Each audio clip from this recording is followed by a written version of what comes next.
Olá, queridos telespectadores, voltamos aqui mais uma vez com o nosso Direito e Justiça. Hoje contaremos também, como sempre, vocês sabem disso, que nós temos sempre convidados especialíssimos e hoje não seria diferente. Estaremos na presença aqui do Dr. Vinícius Frederico Ode, que vai falar sobre crimes tributários. Além disso, teremos também o nosso Ney Daniel, que vai trazer as atualidades jurídicas desta semana, porque você que está aí e nos vê semanalmente merece saber tudo que está acontecendo em nosso país. Mas antes disso, eu vou chamar os nossos comerciais.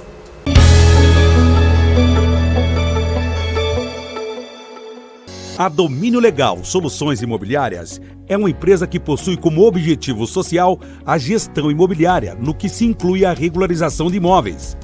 A Domínio Legal Soluções Imobiliárias trata da particularidade de cada cidadão, dentro das necessidades sociais dos moradores das regiões afetadas pela irregularidade imobiliária. Domínio Legal Soluções Imobiliárias.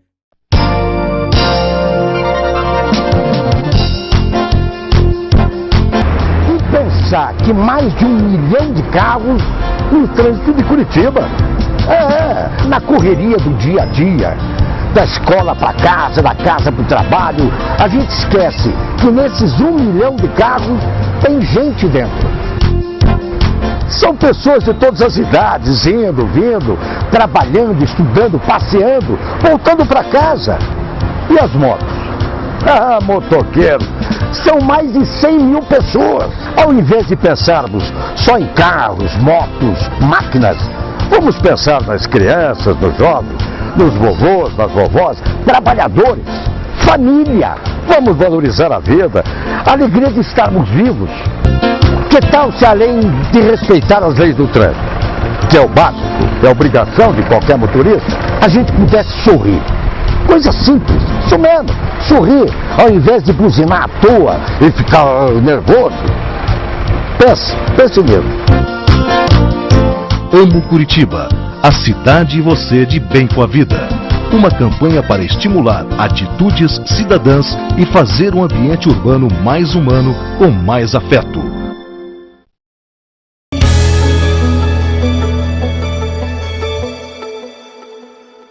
Os comentários deste momento faremos uma breve pauta sobre uma grande personagem do mundo jurídico e político há 100 anos.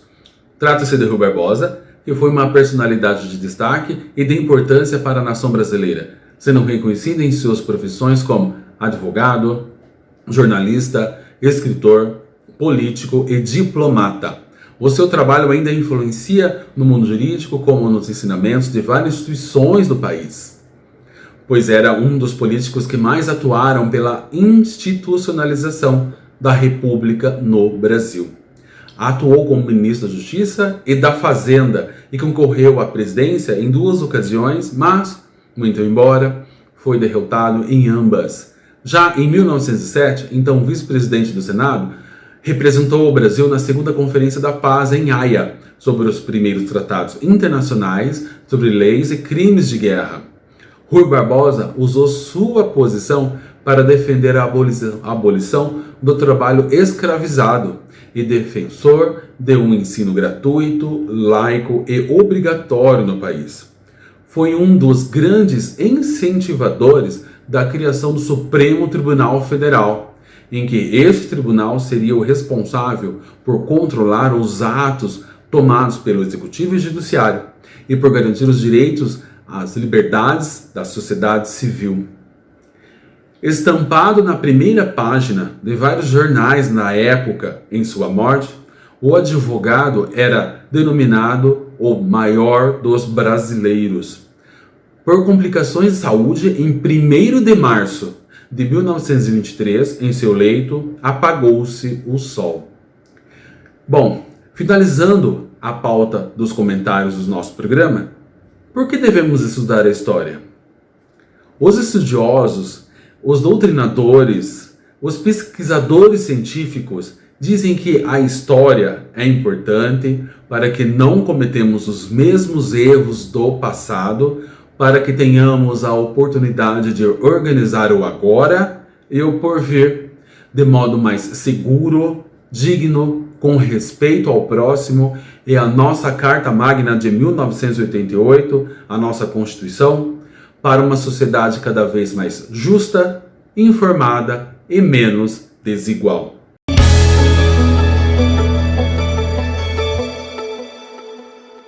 Olá, caro telespectador!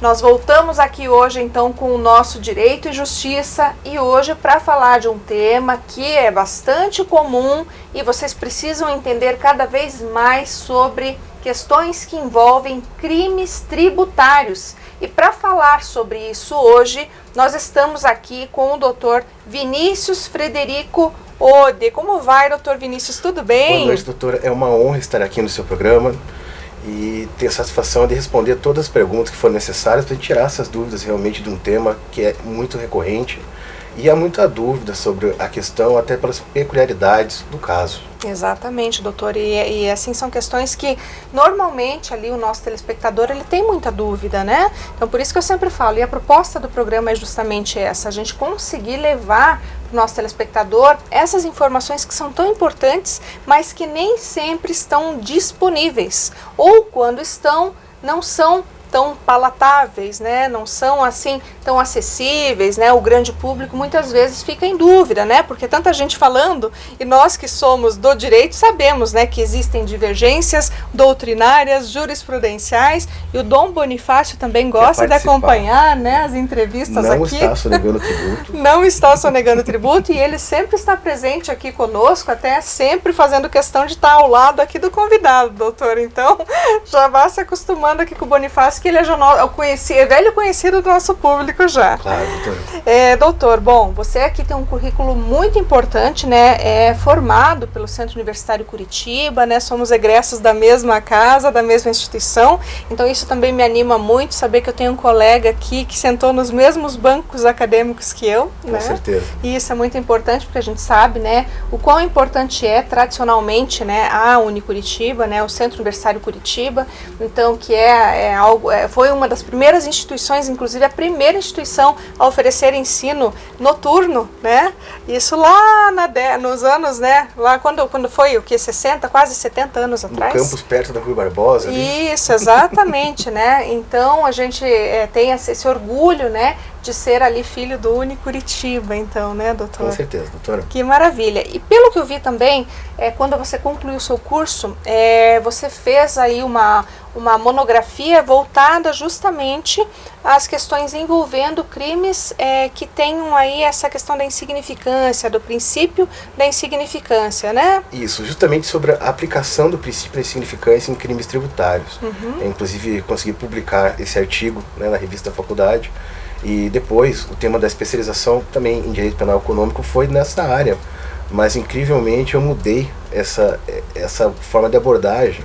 Como eu fui assessor do Ministério Público Federal por alguns anos, e na época da monografia eu já estava trabalhando lá, era muito mais voltado, né, essa questão de verificar se de fato era insignificante, mas buscando uma punição para isso, pensando nos prejuízos do Estado, etc., mas estudando mais a fundo, né, principalmente uma política criminal contemporânea baseada em princípios da fragmentariedade, subsidiariedade, vi que eu estava abordando o tema certo, mas pelo lado errado, e concluí que de fato há uma grande insignificância na maioria dos crimes contra a ordem tributária.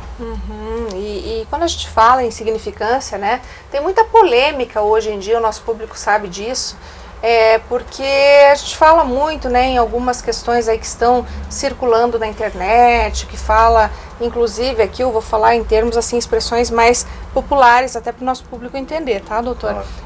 De abolir, de descriminalizar, que até acaba sendo um tema técnico, mas na verdade uma abordagem técnica, né? Mas a descriminalização de um crime, né, no sentido assim, não vai mais quem levar uma televisão de uma loja, quem pegar um celular na rua, né? Como que isso vai se estruturar, se existe uma tendência nesse sentido. Então, ninguém melhor do que você, por exemplo, que já fez um trabalho de conclusão de curso nesse aspecto, para dizer se existe alguma viabilidade, como que isso procederia na prática, se realmente isso pode vir a acontecer ou não, se a situação ela é outra, até para o nosso público entender o que seria uma descriminalização, o que seria uma revogação de uma lei, nesse sentido, doutor, se puder, por gentileza, colocar aqui com as suas palavras, né, para o nosso público entender. Certo. Quando a gente fala em direito penal, a gente trata das condutas mais graves aos bens jurídicos mais importantes e, portanto, com as sanções mais pesadas. Basicamente, quando os outros ramos do direito penal não conseguem coibir a prática de determinado ilícito por suas sanções próprias, que fora do direito penal todas as sanções são patrimoniais, pega no bolso, né, diz que é o órgão mais dolorido do corpo humano, mas quando se trata de direito penal as sanções são corporais, não que vai receber um castigo, algo nesse sentido, mas fora a privação de liberdade e de privacidade, né, de uma pena restritiva de uma prisão, por exemplo, as próprias restritivas de direito que fazem você prestar um serviço comunitário, faz o que você tem que dispor do seu próprio trabalho corporal para isso. Então, se aquela determinada conduta chegou ao ponto de ser tipificada penalmente, é porque há uma necessidade disso. Agora, nem todas as condutas que são previstas como crime, de fato, vão ser denunciadas e tendo uma responsabilização, uma reprimenda penal.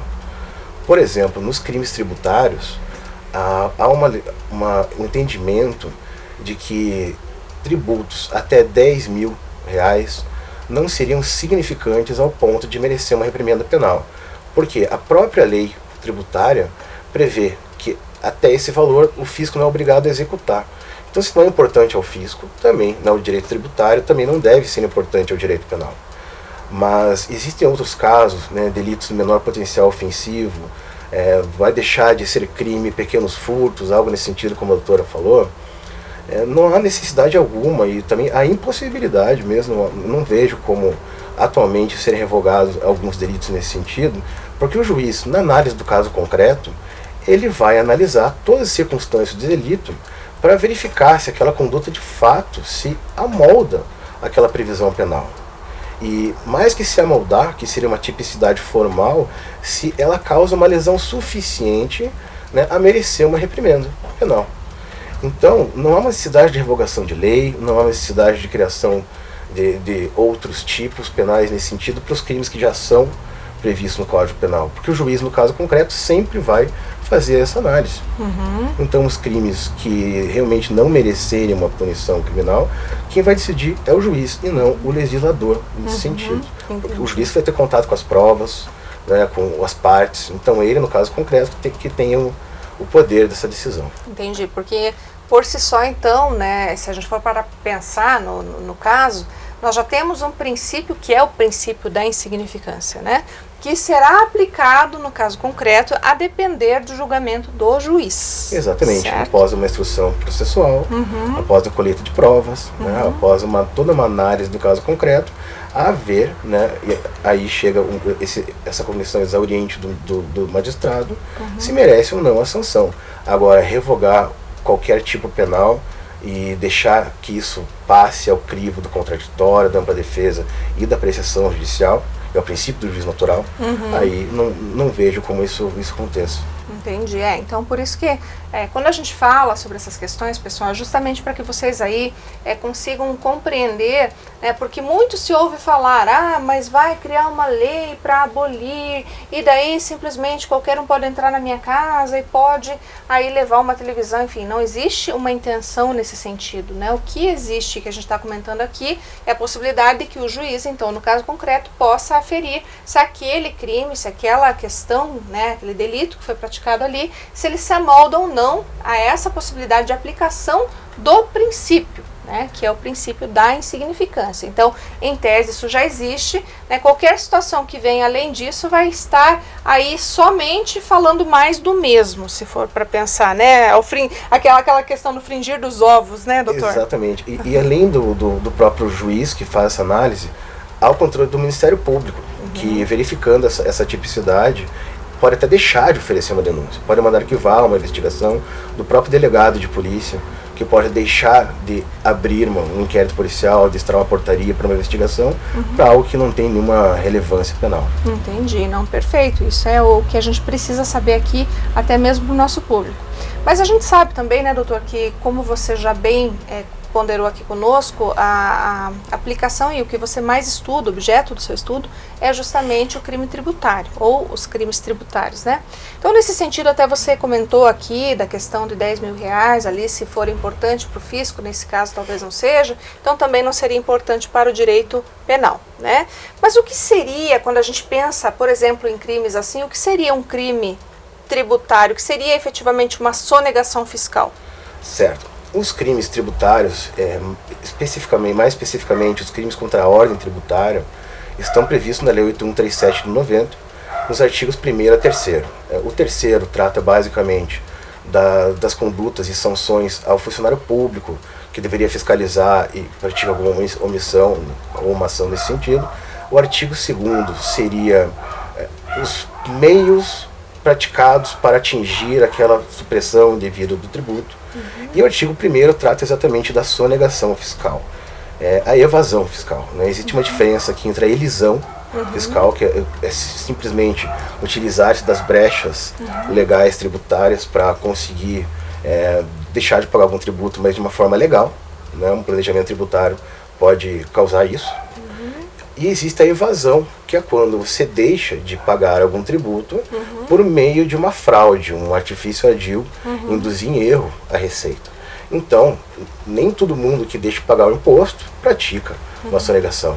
Mas quando se utiliza do artifício ardil, de outra conduta criminosa, né, para chegar a esse resultado, aí temos então a sonegação fiscal, que está nesse artigo 1º da Lei 8137 de 90. Entendi. E nesse ponto, daí, se houver aí, por exemplo, a caracterização, né, a tipificação, né, que a gente fala muito em amoldar ao tipo, né, penal ali, se houver então essa tipificação, então vai ser aí instaurado provavelmente um inquérito. Como é que seria esse procedimento?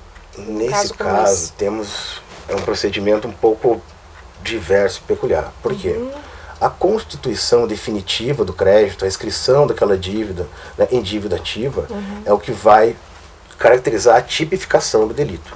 Então, se por exemplo há uma sonegação no ano de 2011 e apenas em 2015 há essa constituição definitiva do crédito, é ali que se considera tipificado o delito. É como se a consumação do crime fosse repassada à própria receita, de uma certa forma.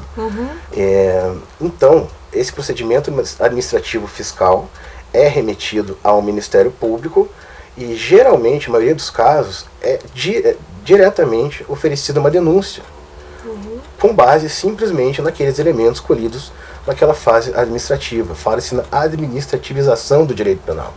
O problema aqui é que as condutas tomadas pela Receita para qualquer formalização daquele ilícito visam justamente a constituição do crédito e não visam procurar ver elementos de autoria delitiva, condutas praticadas pelos sócios, e o Ministério Público, que deveria em todos os casos, né, tomar essas medidas, geralmente oferece, né, de plano uma denúncia. E com isso a gente chega num problema que é a responsabilização penal objetiva.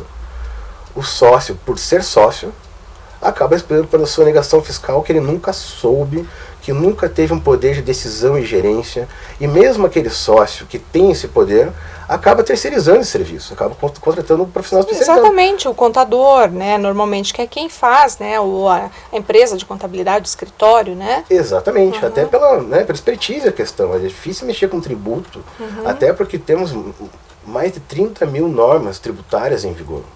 E é muito tênue esse limite entre a elisão e a evasão. Porque se essa legislação específica, a importação daquele produto de tal país, muda, às vezes, uma alíquota nesse sentido, você pode, sem saber, né, praticar um ilícito penal. Então, quando isso acontece, nós temos uma ação penal contra pessoas que não deveriam estar ali, mas por falta de diligências prévias, ali estão. Denuncia para então investigar. E a ação penal, a instrução processual acaba sendo usada como forma de individualização de conduta na investigação. Pretende escolher provas no meio de uma instrução. Isso até tem um nome que se chama Fishing Expedition. É uma pescaria de provas. faz a denúncia e depois vai inquirir se a pessoa fez algo ou não fez algo. Né? Então, basicamente, tem uma denúncia, uma ação penal com ausência de justa causa desde o início. Porque essa administrativização do direito penal leva a isso, leva a um processo pronto, mas não nos moldes necessários para se garantir um contraditório, uma ampla defesa, uma individualização de conduta. Entendi. Assim falando. Então nesse caso aí você tem um cenário que ele vai até contra tudo aquilo que a gente conhece até como princípio constitucional, se a gente parar para pensar, né? Porque ele não te permite então o exercício desses direitos constitucionalmente garantidos aí que são para a defesa, contraditório e tudo mais, né? E nesse ponto, não haveria então um cerceamento desse direito? Nós temos sim uma dificuldade ou até uma impossibilidade de defesa. Porque a gente está tratando uma ação penal que não deveria existir, não haveria justa causa. É uma ação penal com uma movimentação desnecessária da máquina estatal. Condutas que poderiam ser previamente diligenciadas, investigações, colheita de depoimentos, a própria análise do poder de decisão e gerência dentro daquele contrato social, a inquirição do contador, entende? Então, é difícil falar em cerceamento de defesa quando está se defendendo de algo que nem deveria estar ali. Exatamente. É uma posição realmente, uma movimentação desnecessária dessa máquina estatal. Até porque o pagamento do tributo tem consequências nessa ação penal. É o único caso que, mesmo após o trânsito julgado, o pagamento do tributo extingue toda a punibilidade.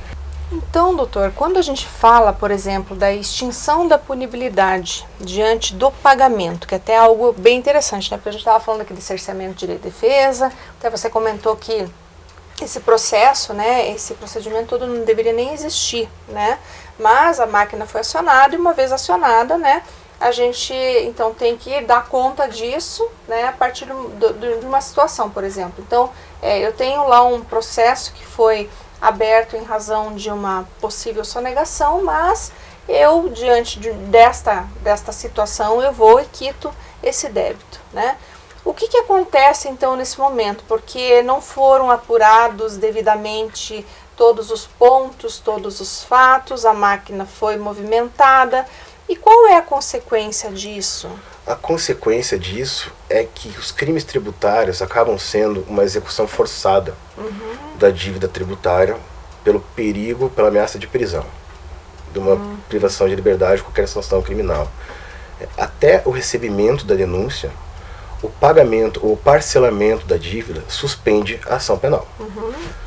A quitação extingue a punibilidade, extingue o processo. E essa quitação pode ocorrer mesmo após o trânsito em julgado. E agora tem um ponto interessante. E se eu faço o pagamento depois de recebida a denúncia? O Tribunal de Justiça do Paraná entende que o processo deve continuar. Por mais que, ao final, isso seja totalmente extinto. Quais são os custos de tudo isso que a gente tem que pensar? Toda uma movimentação da máquina estatal, desde essa ação penal em primeiro grau, em primeira instância, no juiz de origem, vai ter toda a questão dos servidores, o tempo de trabalho, o trabalho do próprio juiz. Eventual absolvição, o Ministério Público pode recorrer. Em condenação, a defesa pode recorrer, vai ao tribunal. Ali não é apenas análise dos autos pelos embargadores, são os memoriais, tentações orais, outros recursos. Sabemos o caminho, vai ao STJ, recurso especial, agravo, embargos, agravo, recurso ordinário, para voltar a uma primeira instância e ser remetido, então, ao juiz de execução, que vai ter que se preocupar com a movimentação bancária, de boletos, fora uma eventual pena restritiva de direitos. O que acontece é o seguinte, doutora, essa sonegação fiscal tem pena de 2 a 5 anos. Geralmente, vai ficar no regime aberto, que vai até os 4 anos. E na maioria dos casos, vai ter aplicação, uma substituição por penas restritivas de direitos. Tudo isso para aquele processo que nem deveria ser problema do direito penal. Né? Então, nessa parte ainda de restritiva de direitos, vai tomar o tempo do patronato, de outras pessoas que precisam, de fato, dessa assistência social do Estado para essa reintegração da sociedade e ressocialização, para essa pessoa que vai, ao final, pagar o tributo que está parcelado, mas não foi dispensação penal, para extinguir tudo. Então, isso nem deveria ser problema no direito penal. São várias questões que fazem desse delito realmente algo desnecessário, né, de atuação de toda a máquina judicial criminal nesse sentido. Exatamente. Se a gente parar para pensar que a consequência, na verdade, ela é muito mais, ou seja, o que se espera é que o devedor pague o tributo. Então, ele tendo uma possibilidade de ter uma restrição do seu direito de ir e vir, né, a partir dessa possível, né, prisão ou dessa condenação com uma restritiva de direitos que seja, né, que é o menos pior, né, mesmo assim é uma coerção, então, né, do Estado para conseguir fazer valer o direito de receber, né? Exatamente, acaba sendo uma execução forçada de uma dívida tributária pelo perigo de prisão, e mesmo que qualquer pena que seja aplicada, é uma mácula. Existe uma condenação criminal, você foi considerado culpado, julgado, condenado, não é mais primário, vai ter várias consequências para isso, concursos públicos, e é algo que às vezes você nem era sócio daquela empresa, você era sócio, não tinha poder de gerência, enfim, parece uma bola de neve que vai seguindo e pode ter consequências terríveis. É por isso que é sempre indicado ter um auxílio, uma consultoria do advogado especializado desde a fase inicial administrativa. Porque, às vezes, uma grande operação começa com um ofício da polícia. Né? Uma condenação com graves consequências, que muitas vezes pode chegar ao regime fechado, né? Não sendo primário, etc., por causa de uma omissão, digamos assim, quando você poderia praticar atos para provar sua inocência desde a parte administrativa.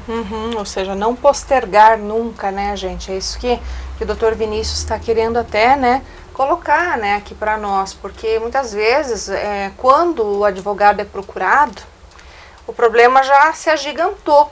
Então, se você está já vivendo uma situação assim, parecida, está pensando, não, eu vou deixar, não vai acontecer nada, né, o famoso não vai dar nada, né? Então, procure entender que se você fizer a sua parte, procurar, né, um advogado já desde o começo desse procedimento, você pode evitar um grande problema, porque ainda que lá no final, né, desse processo você você pague o tributo, enfim, dependendo, até porque nós temos orientações jurisprudenciais diferentes, né, Tribunal de Justiça do Estado do Paraná tem uma, STJ tem outra, então, na pior das hipóteses, quando a gente pensa num recurso que vai subir lá para o STJ, eventualmente você pensa numa possibilidade até de revisão de uma condenação aqui, né? Então, com recursos que nós sabemos que são inúmeros, né? Que nós podemos nos servir aqui, agravo, recurso especial que sobe, enfim. Você até pode vir a ter uma decisão favorável lá no final, mas veja o transtorno que isso pode gerar, que você pode evitar, né? Então, acho que é isso que a gente tem que passar aqui, né, doutor Vinícius? Exatamente, doutora. Até porque não apenas os custos com o advogado, que vai ter mais trabalho, mas o próprio tributo. Vai aplicar uma multa gigantesca, juros, você não vai concordar com aquilo porque não era problema seu. E quando vê, está devendo 10, 15 anos de parcelamento. Exatamente. Procurando se livrar de uma pena criminal que não deveria existir. Então é muito mais fácil evitar esse incêndio, né, do que tentar apagar ele depois. Exatamente, doutor Vinícius. Bom, pessoal, então hoje, com essas explicações aí do Dr. Vinícius, com certeza nós aprendemos muito aqui, né? Eu, com certeza, aprendi muito, né? Porque na área tributária eu sou totalmente iniciante, né? Conheço ali um pouco o necessário para atuar, né? Na minha área. Mas, assim, tenho certeza que o nosso público também aí vai utilizar essas informações no seu dia a dia. O Dr. Vinícius vai ser e vai fazer a diferença aqui na vida de cada um deles, né? Agradeço, né, por você ter vindo, por ter aceito o convite aí, né, assim, até meio em cima da hora, né, sei da sua agenda corrida, sei o quanto é requisitado aí né, na área que o doutor atua, e das suas conquistas e das suas vitórias. Inclusive, eu parabenizo por inúmeras vitórias que tem obtido. Muito obrigado, doutor. Eu que agradeço a oportunidade de estar aqui na presença da senhora, que também tenho um maior respeito, uma grande admiração. Então, agradeço muito a presença e agradeço a todos que estão aqui assistindo. Imagina, nós que agradecemos. Bom, meu querido público, depois dessa entrevista magnífica, eu só posso me despedir de você, agradecendo sempre pela oportunidade de estar aí na sua casa semanalmente, desejando que a semana seja incrível e nós possamos, na próxima semana, voltar aí para a sua casa. Muito obrigada e até lá!